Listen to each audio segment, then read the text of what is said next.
Bismillahirrahmanirrahim. Today we are going to discuss a topic which is focusing on users and their tasks. Uh, this topic is from the book Object Oriented Software Engineering, and the whole name of the book is Object Oriented Software Engineering Practical Software Development Using UML and Java, which is written by Timothy and Robert. Okay. The subtopic is user-centered design. Okay, software development should focus on the needs of the users. Okay, need हमारे पास कहाँ से आती है? User से आती है, और user की रिक्वायरमेंट को इम्पोर्टेंस देना ये डेवलपर का काम है.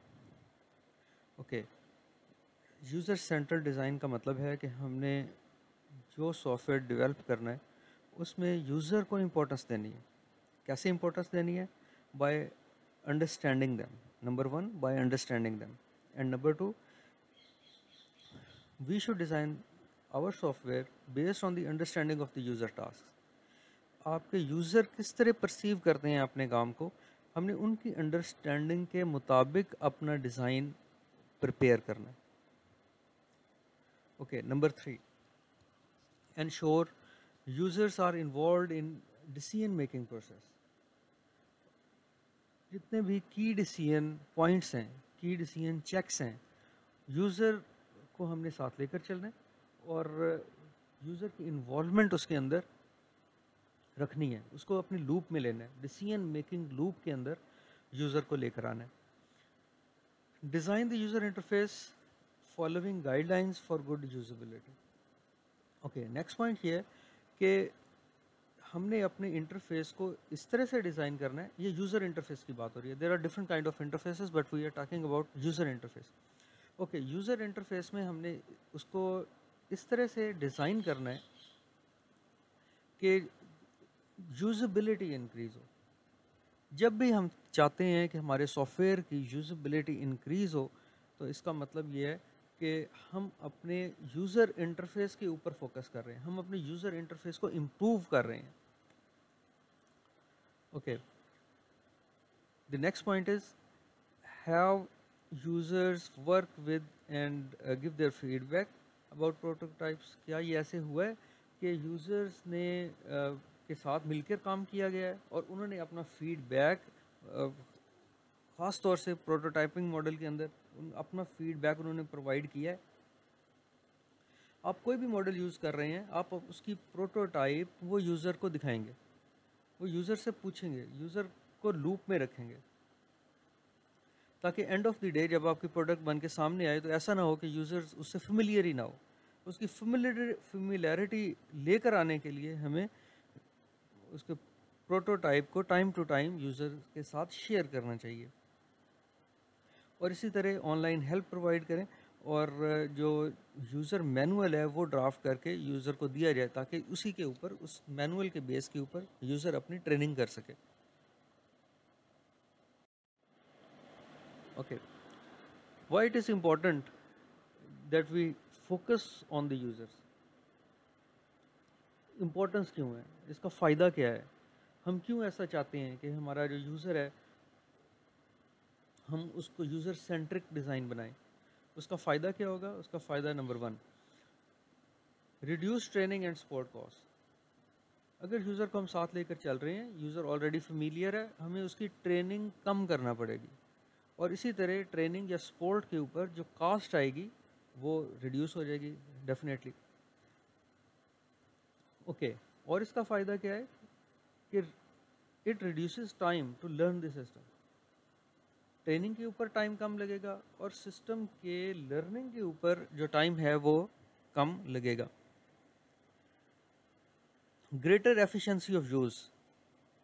एफिशिएंसी का मतलब है कि आपके जितने भी रिसोर्सेज अवेलेबल हैं यूज़र के लिए, वो उनको ठीक तरह से यूटिलाइज़ कर पा रहा है. यानी अगर वो उसको ऑप्टिमली यूज़ कर रहा है अपने रिसोर्सेज को, इसका मतलब है कि वर्क एफिशिएंट हो रहा है. और अगर यूज़र को साथ लेकर चलेंगे तो उसमें वर्क के अंदर एफिशिएंसी आएगी. उसे पता है कि मेरे रिसोर्सेज कौन से हैं और वो उनको टाइम टू टाइम एक बेटर वे के अंदर यूटिलाइज कर सकता है। अगेन एक और तरह से भी कॉस्ट रिड्यूस हो जाती है जब हम यूज़र को अपने साथ रखते हैं, वो इस तरह के हम we only develop the features which are needed, which are necessary for the user. अगर यूज़र के साथ हमारी कम्युनिकेशन नहीं है तो इसका मतलब ये है कि हो सकता है उसको हम कुछ ऐसी भी डेवलपमेंट कर दें जो उसके पास ऑलरेडी से डेवलप्ड हो या उसे उस चीज़ की ज़रूरत ना हो। तो इसलिए वही फीचर डेवलप होने चाहिए जिसकी यूज़र को डिमांड है। तो इसके लिए हमें यूज़र को अपने साथ रखना पड़ेगा। ओके, और भी कॉस्ट रिड्यूस हो सकती है अगर आप यूज़र को साथ रखें कि when when you change the system in letter period of time, अगर बाद में आगे जाकर आपको सिस्टम के अंदर चेंज करना पड़ती है तो उसके साथ जो कॉस्ट एसोसिएटेड है वो भी इसमें कम हो जाएगी। Better prioritising of work for iterative development. Okay, iterative development के अंदर हम एक फेज़ कर लेते हैं और उसके बाद उसकी आइटरेशन के अंदर जाते हैं और दोबारा वो फेज़ जो है उसको परफॉर्म कर सकते हैं। There are different kind of iterations, iterative models which are spiral model, for example. Spiral is iterative model, incremental model is an iterative model, prototyping model is an iterative model. We have different kind of iterative models and iterative development which have their pros and cons. Okay, most of the time they give us benefit. iterative development के अंदर हम अपने work की priority decide कर सकते हैं कि हमारे कौन सा काम हमने पहले करना है, अगर हम यूज़र को अपने साथ मिला लें, यूज़र को अपने साथ डिसीजन मेकिंग के अंदर शामिल कर लें। ओके, और इसका फ़ायदा क्या है? इसका फ़ायदा है कि greater attractiveness of the system, so user will be more willing to buy and use it. अगर यूज़र को हमने साथ लेकर रखा है, हमें पता है कि यूज़र क्या पसंद करता है, उसकी अट्रैक्शन किस चीज़ के अंदर है। अगर यूज़र को साथ लेके रखा है तो इसका मतलब है कि हम उसकी अट्रैक्शन के मुताबिक हमने डेवलपमेंट की है और so user will be more willing to buy and use your product. Okay, next sub topic is characteristics of users. User की करेक्टरिस्टिक क्या है, हम किसको यूज़र कह रहे हैं? यूज़र जो है वो उसकी क्या करेक्टरिस्टिक्स हैं? Software engineers must develop an understanding of the users. एक बीइंग ए सॉफ्टवेयर इंजीनियर आपको पता होना चाहिए कि यूज़र की अंडरस्टैंडिंग क्या है, यूज़र कैसे जो है वो सिस्टम को परसीव करता है, goals for using the system. अब ये यूज़र की अपनी करेक्टरिस्टिक है कि उसके लिए उस सिस्टम के अंदर जो आप डेवलप करने जा रहे हैं उसके लिए गोल क्या है, पोटेंशियल पैटर्न्स ऑफ यूज़, उसके पैटर्न, उसके steps, first step, second step, third step, किस तरह से वो पैटर्न फॉलो करेगा जब वो सिस्टम को यूज़ करेगा। डेमोग्राफिक्स उसके क्या हैं, knowledge of the domain and computer, उसको कितना एक डोमेन है, अगर उसको डोमेन नॉलेज है और उसको कंप्यूटर का नॉलेज है तो आप थोड़ा कम्प्लेक्स सिस्टम भी बना देंगे तो वो अंडरस्टैंड कर लेगा। लेकिन अगर यूज़र ऐसा है जो कि बिल्कुल लेमैन है, उसके लिए आपको शुरू से स्टार्ट करना पड़ेगा। फिज़िकल एबिलिटी कैसी है? फिज़िकल एबिलिटी काफ़ी मैटर करती है यूज़र के डिज़ाइन या ख़ास तौर से यूज़र इंटरफेस डिज़ाइन के अंदर जो फिज़िकल एबिलिटी है वो भी काफ़ी मैटर करती है। उसके विजन कैसा है, उसके कोई उस डिसेबिलिटी तो नहीं है, तो ये चीज़ें सारी उसके जो फिज़िकल मैनर है वो मैटर करेगा। Psychological traits and emotional feelings, अगर आप कोई सिस्टम ऐसा बना रहे हैं जो कि स्पेशल पर्सन्स के लिए, तो डेफिनेटली उसके लिए कि जो कंट्रोल वो डिफरेंट होंगे।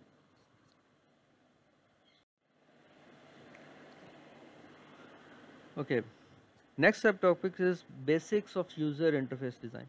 यूज़र इंटरफेस डिज़ाइन के जो प्रिंसिपल है या फंडामेंटल हैं वो ये है कि user interface design should be done in congestion with other software engineering activities. Software engineering की अदर एक्टिविटीज़, ये तो यूज़र इंटरफेस है, एक जो एक ग्राफिकल इंटरफेस है, या एक कमांड लाइन इंटरफेस है जिसको यूज़र ने सिस्टम के साथ इंटरेक्शन कैसे करना है, ये सिर्फ इंटरेक्शन के लिए। User interface is just for interaction with the system, और उसके जो अदर सॉफ्टवेयर एक्टिविटीज़ हैं वो तो साथ साथ चल रही हैं। तो आपने जब भी यूज़र इंटरफेस डिज़ाइन करना है तो वो पता होना चाहिए कि हमारे बैकग्राउंड के ऊपर जो एक्टिविटीज़ हैं और अदर एक्टिविटीज़ हैं इसी सिस्टम के मुतालिक वो कौन सी हैं, और उसके साथ स्ट्रीमलाइन करके फिर यूज़र इंटरफेस डिज़ाइन करना चाहिए। Do use case analysis to help define tasks that the user interface must help the user perform। Use case analysis से हेल्प लेनी चाहिए। यूज़ केस एनालिसिस और यूज़ केस सिनेरियोज़, उनसे help लेनी चाहिए ताकि हमें पता चले कि हमारे सिस्टम के टास्क कौन से हैं, और इसके अंदर जो हमारा यूज़र इंटरफेस है वो किस तरह से अपनी कंट्रीब्यूशन देगा, वो किस तरह से हेल्प करेगा इस टास्क को कंप्लीट करने के लिए। Next point is do iterative UI prototyping to address the use cases। Iterative UI prototyping, prototyping पहले भी डिस्कस किया कि प्रोटोटाइपिंग जो है वो यूज़र को अपने साथ रखने के लिए, अपने साथ शामिल करने के लिए कि क्या चीज़ चाहिए, यूज़र क्या चाहता है, उसको आप पूछें, उसे बना के दिखाएं कि ये चीज़ मुझे चाहिए। आइटरेटिव यूआई प्रोटोटाइपिंग मीन्स के you make a prototype and you show it to user, then you again make a prototype and you again show it to user, that is iterative UI prototype, unless user जो है वो अब satisfy हो गया, वो satisfy हो गया तो आपकी जो iteration है वो ख़त्म हो गई। okay, results of prototyping will enable you to finalize the requirements। अब प्रोटोटाइपिंग का रिजल्ट हमें कहाँ से मिल रहा है, यूज़र से मिल रहा है। यूज़र ने हमें बताया है कि हाँ ठीक है ये काम आप इस तरह से कर लें, तो आप अपनी रिक्वायरमेंट को उसी तरीके से फाइनल कर सकते हैं। Okay, here we are going to discuss difference between usability and utility। These are two terms which will be frequently used in software design। So does the system provide the raw capabilities to allow users to achieve their goal? This is utility। अगर आपके पास system के पास ये capability है कि वो एक task को perform कर सकता है, एक गोल है उसको अचीव किया जा सकता है, आप उसके अंदर ये एबिलिटी आपने डाल दी है कि वो ये काम कर ले, तो इसका मतलब है उसे हम क्या कहेंगे कि ये यूटिलिटी है कि आपका सिस्टम इस कैपेबल है कि वो ये काम कर सके। Does the system allows user to learn to use the raw capabilities easily? अब सिस्टम के अंदर वो एबिलिटी तो आ गई, सिस्टम के अंदर ये चीज़ आ गई कि वो एक काम परफॉर्म कर सकता है, लेकिन क्या अब वो उसमें यूज़ेबिलिटी भी आई है? ये चीज़ चेक करने के लिए हमें देखना पड़ेगा कि हमारा यूज़र उसके ऊपर कितनी आसानी से अंडरस्टैंड कर रहा है, कितनी आसानी से सिस्टम को अंडरस्टैंड कर रहा है और उसके बाद वो उसको यूज़ कर रहा है। तो अगर वो रॉ कैपेबिलिटीज़ इजीली अंडरस्टैंड करता है और उसके ऊपर वर्क कर लेता है, तो इट मीन्स आपका system, your system is in good usable form unless it has proper utility. Utility तो उसमें ऑलरेडी मौजूद है, इसमें कोई डाउट नहीं है, लेकिन क्या वो एक्सेसिबल और यूजेबल भी है यूज़र के लिए और यूज़र उसे इजीली यूज़ भी कर सकता है। ओके, तो ये दोनों में आपस में डिफरेंस है। Both utility and usability are essential, दोनों ज़रूरी हैं। एक तो सिस्टम के अंदर हमें ज़रूरी है कि उसके सिस्टम इस काबिल हो कि वो टास्क को परफॉर्म कर सके, और इसी तरह यूजेबिलिटी भी ज़रूरी है कि जो यूज़र है वो उसको आसानी से यूज़ कर सके। They must be measured in context of particular types of users.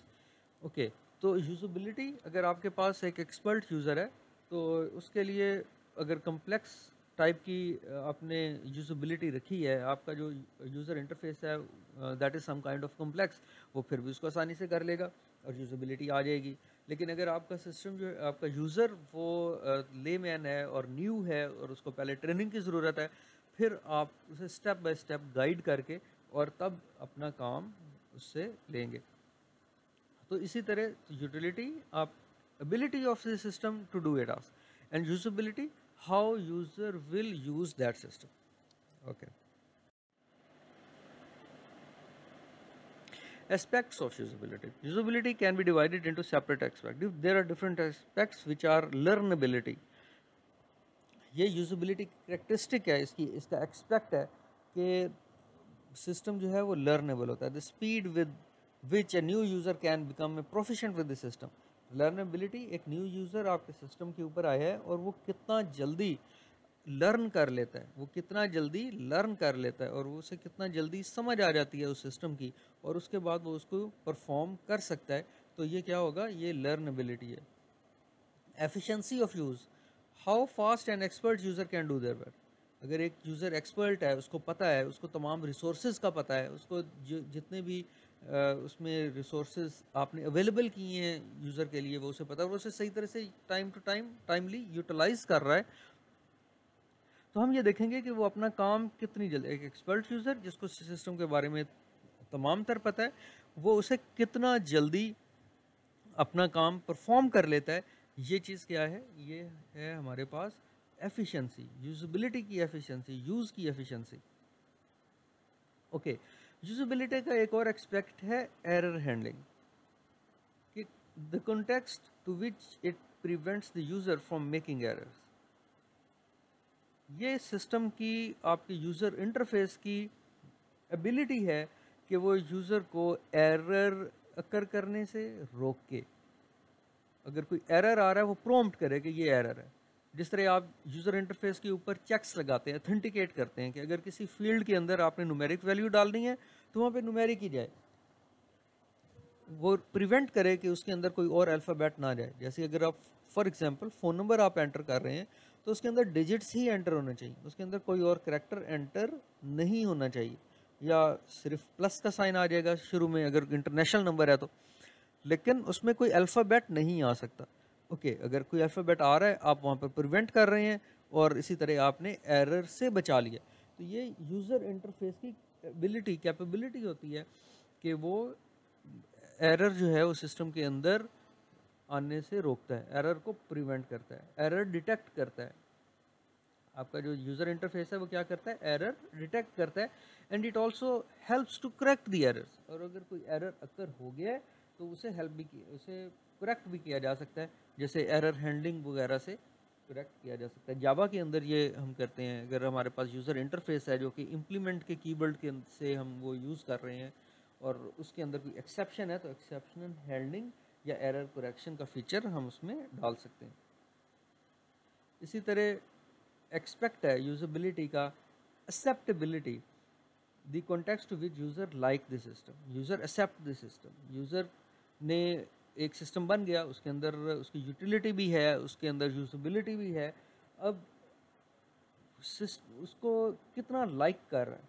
अब ये लाइकनेस का फैक्टर बेसिकली ये एक कंपटीशन का फैक्टर है, कि आपके पास दो सॉफ्टवेयर हैं, तो आप जिस सॉफ्टवेयर को ज़्यादा लाइक करेंगे आप वो बाय करेंगे. ठीक है, तो एक्सेप्टेबिलिटी जो है वो जितनी ज़्यादा होगी, इट मीन्स कि आपका जो सॉफ्टवेयर है वो यूज़र के लिए उतना ज़्यादा अट्रैक्टिव होगा और उतना ज़्यादा वो उसे बाय करेगा. ओके, ये हमारे पास डिफरेंट लर्निंग कर्व्स हैं. आप हॉरिजॉन्टल लाइन पे देखें, यहाँ पे डेज ऑफ लर्निंग है कि how many days you require to learn a system, और आप उसे वर्टिकल साइड पे देखिए तो यहाँ पे total number of functions the user knows how to use, total number of functions user knows how to use. तो कितनी उसकी लर्न डेज ऑफ लर्निंग, और उसने कितना लर्न किया वो वर्टिकल साइड पे, और डेज ऑफ लर्निंग उसकी हॉरिजॉन्टल साइड पे. अब ये देखिए कि कर्व जो सबसे लास्ट में है नीचे, वो है ओरिजिन से स्टार्ट हो रही है, और simple system and which is hard to learn, simple system which is hard to learn. अगर वो अब सिंपल सिस्टम मीन्स कि उसके जो फंक्शंस हैं वो 40 तक हैं, या रेंज ऑफ 40 या लेस देन 40 हैं. अब इसका मतलब है कि सिस्टम तो हमारे पास क्या हो गया, सिंपल. अगर हमारे पास सिस्टम सिंपल है और वो हार्ड टू लर्न है, तो आप ज़्यादा टाइम उस पर लगाएंगे. ठीक है, उसमें मतलब 5-10 डेज़ के अंदर आपने, आपको 10 डेज़ लगी और आपने उसके सिर्फ जो 40 उसमें फीचर्स हैं आपने वो लर्न कर लिए कैसे करना है, तो ये छोटे वाली कर्व है। इसी तरह एक और है कि सिंपल सिस्टम है जिसमें 40 तक आपके पास फंक्शंस हैं, और वो इजी टू लर्न का मतलब है कि आपने शुरू में ही ज़्यादा लर्न कर लिया। आप ये कर्व को देखिए जो मिडल वाली कर्व है, तो उसमें आपके 1 to 5 डेज़ के अंदर ही आपके सिस्टम की काफ़ी लर्निंग जो है वो हो गई है। ओके, तो ये इजी टू लर्न था। इसी तरह अगर कोई कम्प्लेक्स सिस्टम है और हार्ड टू लर्न है और उसके फीचर भी ज़्यादा हैं, तो अब आप फीचर ज़्यादा है, कम्प्लेक्स का मतलब है फीचर ज़्यादा है। फीचर का मतलब अब यहाँ पर आप देखिए कि टोटल उसके 80 फीचर्स थे। अब 80 फीचर्स थे तो वो कैसे आपने लर्न है, वो थोड़ा थोड़ा लर्निंग उसकी शुरू हुई, पहले दिन, 5वें दिन, 10वें दिन, इसी तरह 20वें दिन, और may be you need a month to learn that complete system. So complex system की कर्व जो है वो सबसे थर्ड कर्व जो ऊपर तक जा रही है, ये complex system की कर्व है।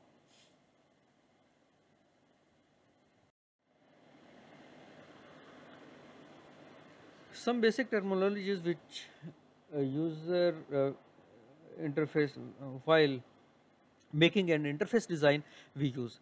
So the terminology number one is dialogue.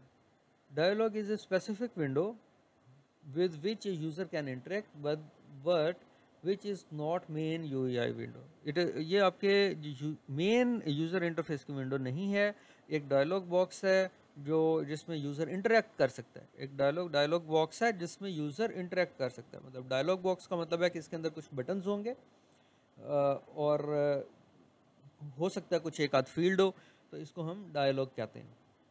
इसके अंदर ज़्यादा कोई बहुत बड़ा फॉर्म नहीं होता, एक आध आपके इनपुट फील्ड हो सकता है और नेक्स्ट का बटन हो सकता है। ख़ास तौर से आपको डायलॉग बॉक्स मिलते हैं जब आप इंस्टॉल कर रहे हैं, नया सिस्टम इंस्टॉल करते हैं, तो वहाँ पर आपको डायलॉग बॉक्स मिल जाते हैं। वैसे भी किसी और सिस्टम में भी कोई एप्लीकेशन आप यूज़ कर रहे हैं तो वहाँ भी डायलॉग बॉक्स नेचर के मुताबिक अपीयर हो सकते हैं। Again another terminology is control, which is specific components of the user interface. User interface के कुछ स्पेसिफिक जो कंपोनेंट हैं उनको हम कंट्रोल भी कहते हैं।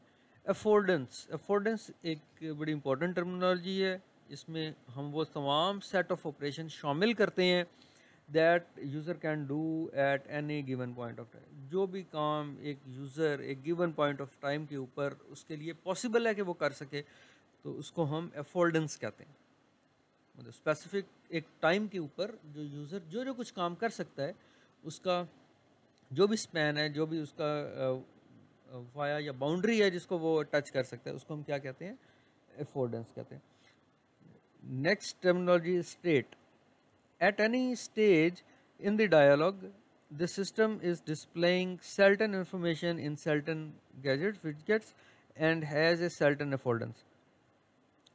एक किसी खास पॉइंट के ऊपर अब आपके पास कौन सी इंफॉर्मेशन जो है वो डिस्प्ले हो रही है, कौन सा डायलॉग है, और उसमें जो सर्टन अफोर्डेंस है, उसमें यूज़र के ऊपर उसकी कैपेबिलिटी क्या है कि वो क्या क्या कर सके।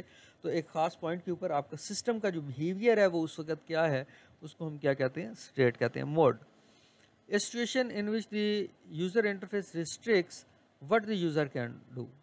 अब इसमें मोड के अंदर हो सकता है उसको फुल एक्सेस ना हो, उसका वो हम मोड डिफाइन कर लेंगे कि यूज़र के पास क्या क्या ऑप्शन है काम करने के लिए, तो उसको हम क्या कह देंगे कि ये मोड है।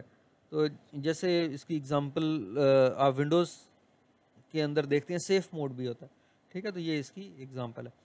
Model dialogue, A dialogue in which the system is in very restrictive mode. Model dialogue एक स्पेशल टर्मिनोलॉजी है जो कि इंटरफेस डिज़ाइन के लिए हम यूज़ करेंगे, और ये वो टर्मिनोलॉजी है जहाँ पर आप यूज़र के ऊपर हैवी रिस्ट्रिक्शंस आपने लगा दी हैं कि आप किसी भी वजह से सिस्टम के यूज़र की अपने रोल की वजह से कि उसके पास अथॉरिटी नहीं है, या सिस्टम उस वक्त इनकेपेबल था, या सिस्टम के रिसोर्सेज लेस थे, तो और आपने उसके ऊपर रिस्ट्रिक्शन लगाई, और तो जो मैक्सिमम रिस्ट्रिक्शन आप लगा सकते हैं उसको हम क्या कहते हैं, model dialogue. Next is feedback. Okay, ये आपका रिस्पॉन्स है, ये यूज़र का रिस्पॉन्स है from the system whenever the user does something, it is called feedback. उसके ऊपर जब सिस्टम का जो भी रिस्पॉन्स यूज़र की तरफ से आ रहा है तो उसको हम क्या कहेंगे, feedback कहेंगे. Then we have some encoding techniques, and these techniques are the ways of encoding information so as to communicate it to the user. User को किस तरह से हमने कम्युनिकेट करना है, तो इसको हम कोडिंग टेक्निक्स करेंगे. कोडिंग टेक्निक्स भी अगली स्लाइड के अंदर भी दोबारा एक दफ़ा आएगी. Okay, usability principle. Do not rely only on usability guideline. Usability guideline के ऊपर सिर्फ आपने नहीं रहना. यूजेबिलिटी गाइडलाइन के ऊपर सिर्फ आपने नहीं रहना, बल्कि जो गाइडलाइन है वो तो ऑलरेडी आपने दे दी है, ठीक है, लेकिन आपने इसको टेस्ट करना है यूज़र्स के ऊपर. Usability guidelines has exceptions. उसमें कुछ एक्सेप्शन भी हो सकती हैं. किसी खास सिनेरियो के अंदर आपकी जो गाइडलाइन है वो डिफरेंट तरह से बिहेव और वर्क करेगी. You can only be confident that a UI is good if you test it successfully. अगर आपने यूज़र के साथ इसको सक्सेसफुली टेस्ट कर लिया है, फिर तो आप इसके ऊपर ट्रस्ट कर सकते हैं और उसके ऊपर कॉन्फिडेंट आपका बिल्ड हो सकता है. अदरवाइज़ ये सिर्फ गाइडलाइन जो है वो सफिशिएंट नहीं है. Base user interface design on user task. Perform use case analysis to structure the user. Use case analysis software engineers को बुक ये बताती है कि आपने यूज़ केस एनालिसिस यूज़ करना है. जब भी आप यूज़र इंटरफेस बना रहे हैं, उससे पहले आप सिनेरियोस बनाएं, यूज़ केसेस बनाएं और उसके ऊपर अपना यूज़र इंटरफेस बिल्ड करें. Ensure that the sequence of actions to achieve a task are as simple as possible. ये गाइडलाइन है, ये यूजेबिलिटी प्रिंसिपल है, उसकी बेसिक है, फंडामेंटल है कि आपने ये करना है कि जो भी सीक्वेंस ऑफ एक्शन आपने लेकर आने हैं और यूज़र को के ऊपर इम्पोज करने हैं कि यूज़र ये काम करे और उसके बाद उसका टास्क परफॉर्म होगा, तो वो जितना ज़्यादा सीक्वेंशियल और सिंपल हो सकते हैं उतना आपने रखना है. Reduce the amount of reading and manipulation the user has to do. User की रीडिंग जो है वो कम से कम करें. यूज़र को ज़्यादा रीड ना करना पड़े बल्कि उसको देख कर पता चले. Ensure the user does not have to navigate anywhere to do subsequent steps of task. अगर उसके पास कोई subsequent task अंदर से आ गया तो उसे नेविगेशन इतनी कम्प्लेक्स ना हो कि वो किसी और तरफ चला जाए और उसका जो असल काम है उसके उस ट्रैक से वो हट जाए. तो इसलिए वो अगर सिंपल होगा और उसकी नेविगेशन जो है वो हैज़र्ड नहीं होगी तो वो अपना काम आसान तरीके से कर सकेगा. Okay, we have some other usability principles. आपने ये इंश्योर करना है कि यूज़र जो है वो user knows what he has to do. User को पता होना चाहिए कि वो क्या कर रहा है और उसने आगे क्या करना है, उसका नेक्स्ट स्टेप क्या है. ओके, आपने ये इंश्योर करना है कि यूज़र को ये पता होना चाहिए कि कौन सी कमांड्स उसके लिए अवेलेबल हैं, and if you have some commands which are not available, इस चीज़ का भी उसको पता होना चाहिए. तो आपने ये यूज़र को बताना है. Okay, make the most important command stand out. और अगर कोई ऐसी कमांड्स या ऐसे एक्शंस जो कि बार बार उसे परफॉर्म करने पड़ते हैं तो उसको प्रॉम्प्ट करें, उसको एक बिगर वे में या उसको अनाउंस करके आप बताएं कि ये काम है. ओके, एक और प्रिंसिपल ये है कि you have to provide good feedback including effective error message. अगर यूज़र ने कोई काम ख़राब कर दिया है तो हमने उसके ऊपर उसको फीडबैक कैसे देना है, उसको कोच कैसे करना है, उसको एजुकेट कैसे करना है. ओके, ये कैसे करना है हमने कि हम इन्फॉर्म करते हैं यूज़र को. We inform users of the progress of the operation and their location as they navigate. User navigate कर रहे हैं तो यूज़र इस वक्त कौन सी पोजीशन पे हैं, कौन से स्टेप के ऊपर हैं, कौन सी लोकेशन के ऊपर है, हमने ये यूज़र को बताना है. और इसी तरह यूज़र ने एक ऑपरेशन परफॉर्म कर लिया है तो वो कितना परफॉर्म हो चुका है और कितना रहता है, उसकी प्रोग्रेस आपने दिखानी है. जैसे आप कॉपी करते हैं तो आपको उसके साथ उसका स्टेटस आ रहा होता है कि कितने % कॉपी हो चुका है और कितना रहता है. इसी तरह अगर उसमें ऑपरेशन के अंदर टाइम लग रहा है तो आप और 1 सेकंड से ज़्यादा टाइम लग रहा है तो आप ज़रूर उसके अंदर एक स्टेटस बार और एक प्रोग्रेस बार जो है वो शामिल करें. When something goes wrong explain the situation in adequate detail. आपने एक ऐसा तरीके से एडुकेट वे के अंदर आपने बताना है कि अगर कोई सिचुएशन जो है वो काम अगर कोई काम ख़राब हो गया अगर कोई सिस्टम की तरफ से या यूज़र्स की तरफ से अगर कोई उसने वो ट्रैक से हट के उसने कोई और एक्शन परफॉर्म किया है, तो आप उसे बड़े आसान तरीके से वहाँ से समझाएंगे और यूज़र की हेल्प करेंगे कि वो इस प्रॉब्लम से अपने आप को निकाल ले। ओके, तो usability principle number 6, ensure that the user can always get out, go back और undo the action। ये यूज़र के पास ये लेयर होना चाहिए कि जब वो एक काम कर रहा है और उसने कोई ऑपरेशन परफॉर्म कर दिए हैं, तो उसको अनडन किया जा सके, उसको अनडन किया जा सके। इसकी एग्जांपल आपके पास अनडू का बटन है। जब आप ऑफिस यूज़ करते हैं, वर्ड एक्सेल वगैरह यूज़ करते हैं, तो उसके अंदर आप अनडू कर सकते हैं। तो यूज़र को आपने ये एबिलिटी उसके अंदर डालनी है कि ठीक है, उसको ये भी एक कंट्रोल आपने देना है कि वो उसको अनडू भी कर सके। Ensure it is easy to navigate back और where the user came from. तो जहाँ से यूज़र ट्रैवल करके या नेविगेट करके अगले पेजेस के ऊपर आ गया है, अगले डायलॉग बॉक्सेस के ऊपर आ गया है, तो अब वो वापस भी जा सके। अगर उसको कुछ याद आया, वो चेंजिंग करना चाहता है और वापस जाना चाहता है, तो ये नहीं है कि अगर वो आगे आ गया तो वो सिंगल टाइम उसकी एक्टिविटी थी। आप उसको इस चीज़ की अभी मौका दें कि वो एक दफ़ा वापस जाए और अपनी जो इंफॉर्मेशन उसने की है या जो भी एक्शन परफॉर्म किए हैं वो उसको दोबारा रिपीट कर सके। Ensure that response time is satisfactory. Response time, ये सिस्टम का रिस्पॉन्स टाइम है कि सिस्टम ने कितनी देर के अंदर यूज़र ने एक एक्शन, उसने एक बटन दबाया, यूज़र ने नेक्स्ट का बटन दबाया, अब कितनी देर में जो सिस्टम है वो उसको नेक्स्ट जो डायलॉग है वो ओपन करेगा या नेक्स्ट जो भी काम है वो उसको करके देगा। तो ये रिस्पॉन्स टाइम जो है ये इसमें ये सेटिस्फैक्ट्री होना चाहिए, ये ठीक होना चाहिए, ये इस तरह होना चाहिए कि यूज़र जो है वो अनाइड ना हो जाए। User are very sensitive to slow response time. Slow response time होगा, यूज़र हो सकता है कि आपका सिस्टम ही रिजेक्ट कर दे। They compare your system to others. आप डिफरेंट, यहाँ पे कंपटीशन आपके पास है, आपके पास डिफरेंट, अगर एक उसका रिस्पॉन्स टाइम आपका पसंद नहीं आया तो वो उस वेंडर की तरफ जाएगा जो उसकी एप्लीकेशन ऐसे बना के दे जिसका रिस्पॉन्स टाइम जो है वो less. Keep response time less than A second for most operation. एक ऑपरेशन के लिए एक 1 सेकेंड से लेस टाइम जो है वो आपके पास अवेलेबल है, आप उसके अंदर उसे काम करके दे दें। और अगर उसमें प्रोग्रेस है, अगर उसमें लॉन्गर डिलेज हैं, तो आप इन्फॉर्म करें। कैसे इन्फॉर्म करेंगे? हम प्रोग्रेस बार के जरिए कि इसके ऊपर इतना टाइम लग रहा है, तो वहाँ पर आप उसको प्रोग्रेस बार जो है वो अपने वर्क के अंदर इंक्लूड कर देंगे। Okay,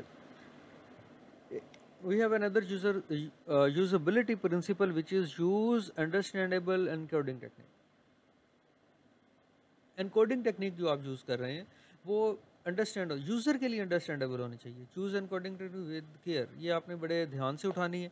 use labels to ensure all encoding techniques are fully understood by user, ensure that the user interface appearance is uncluttered and smooth।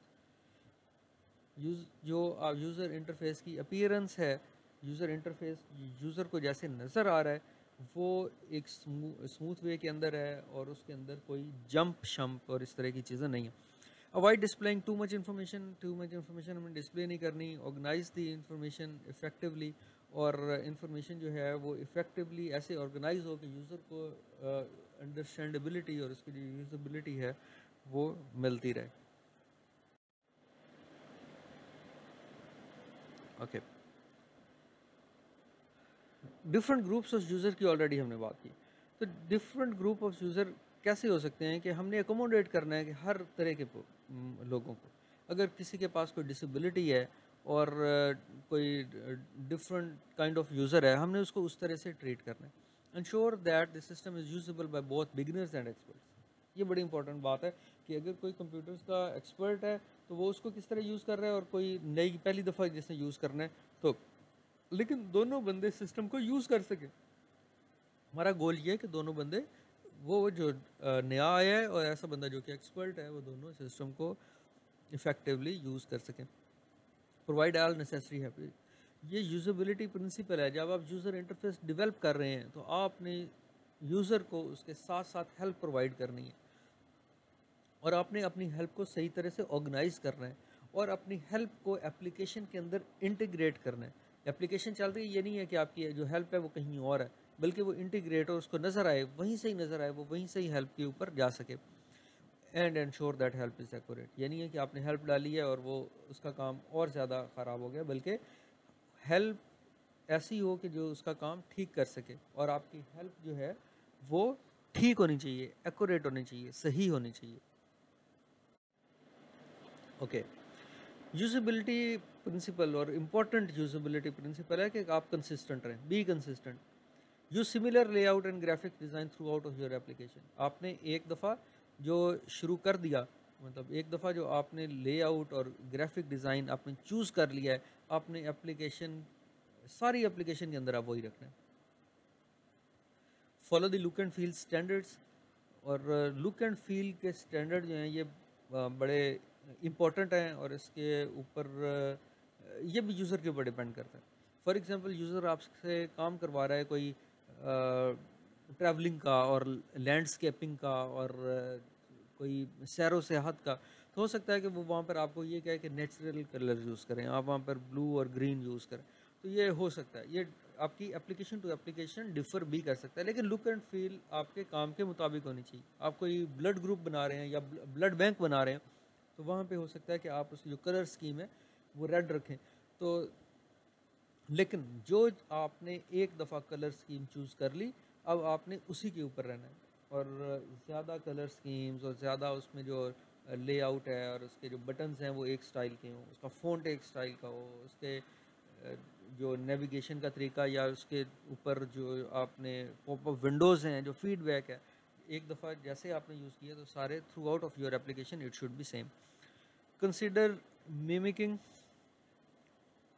Other applications, और ऐसी एप्लीकेशन जो कि सक्सेसफुल हैं, आप उनकी मिमिक्री जो है और उसको फॉलो कर सकते हैं, आप उसको भी फॉलो कर सकते हैं।